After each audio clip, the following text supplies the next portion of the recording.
una colección de todos los eventos humanos, pensamientos, palabras, emociones e intenciones que hayan ocurrido en el pasado, presente o futuro. El concepto de los registros akáshicos tiene su origen en los antiguos textos sánscritos. Pero, ¿qué conocimiento se encuentra dentro de esos valiosos registros? ¿Y cómo puede uno descubrir sus verdades eternas?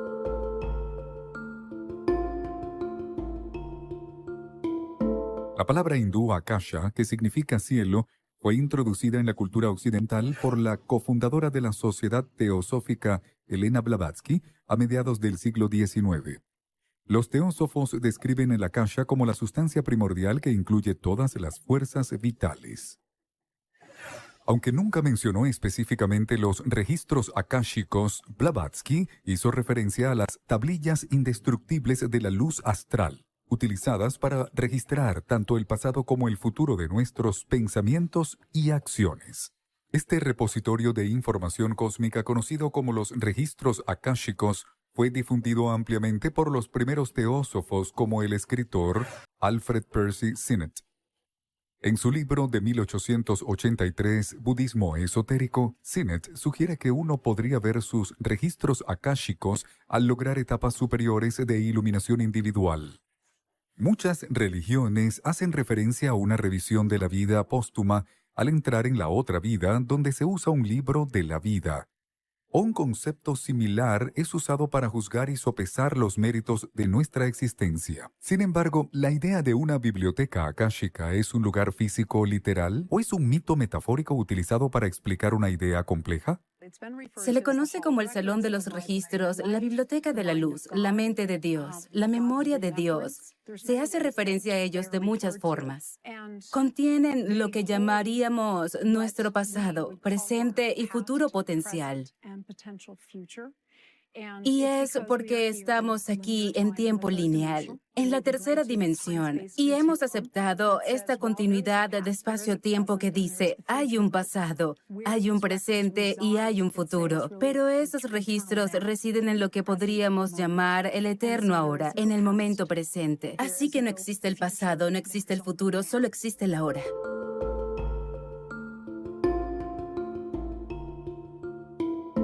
La octava dimensión es la red donde yacen todas las construcciones mentales, conscientes, inconscientes y subconscientes de todas las realidades en todas las dimensiones. La octava dimensión es lo que llamamos la matriz, donde está el libre acceso de toda la información universal.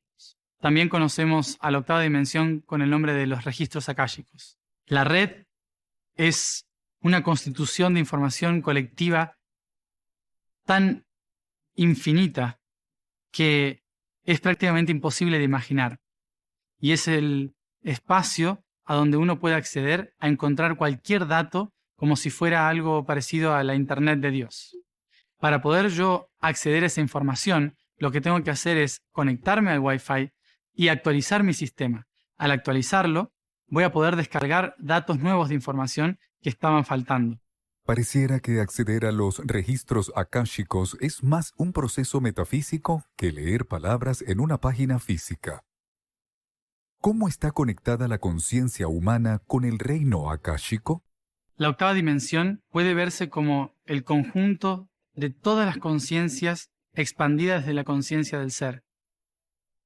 Cuando el único ser existente puede contemplarse desde todos los puntos de vista posibles, ya habiendo co-creado, existido, habitado, experimentado y trascendido todos los posibles tiempos y todos los posibles espacios.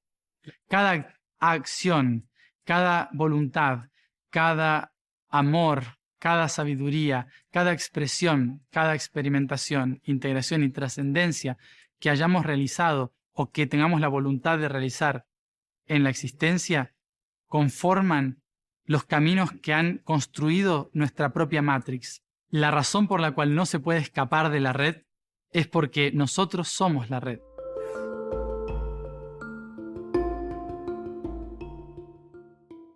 Aunque la percepción que uno podría obtener al ver sus registros akáshicos es tentadora, Matías de Estéfano nos advierte en contra de esta práctica antes de estar preparados espiritualmente. No podemos ir a buscar información a la octava dimensión, sino que tenemos que abrirnos a recibir aquella que nos corresponde.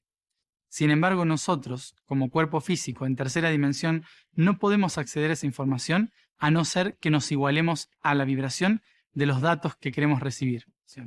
Es por esto que es recomendable no salirse del cuerpo hacia la octava dimensión para buscar datos, sino perfeccionar el cuerpo para poder recibir los datos. De esta manera, solo voy a recibir la información que me corresponde a mí aquí y ahora. Acceder a los registros no es tan sencillo como entrar en una biblioteca local. Quienes están familiarizados con el reino akáshico recomiendan lograr antes una comprensión más profunda de los procesos espirituales y metafísicos. No obstante, ciertas personas inclinadas hacia lo espiritual indican que el conocimiento de los registros akáshicos y sus crónicas de nuestro pasado, presente y futuro es una gran herramienta para enriquecer la vida. Literalmente, en ese libro no hay inexactitudes, porque el libro no te contará una historia de ficción. El libro es literalmente tu yo más auténtico. Conectarte con tus registros, conectarte con tu libro de la vida, es como mirarte en el espejo no miente. Lo interesante de este espejo es que es un espejo del alma. Y cuando lo miras, eres capaz de escribir, eres capaz de crear, de sanar, de aclararte y crear una gran vida. La historia de nuestras vidas es tanto individual como la fusión de todos los seres vivos dentro de nuestra realidad. Acceder a los registros akáshicos y ver nuestro pasado, presente y futuro puede ser la guía más profunda para entender la verdadera naturaleza de nuestra realidad.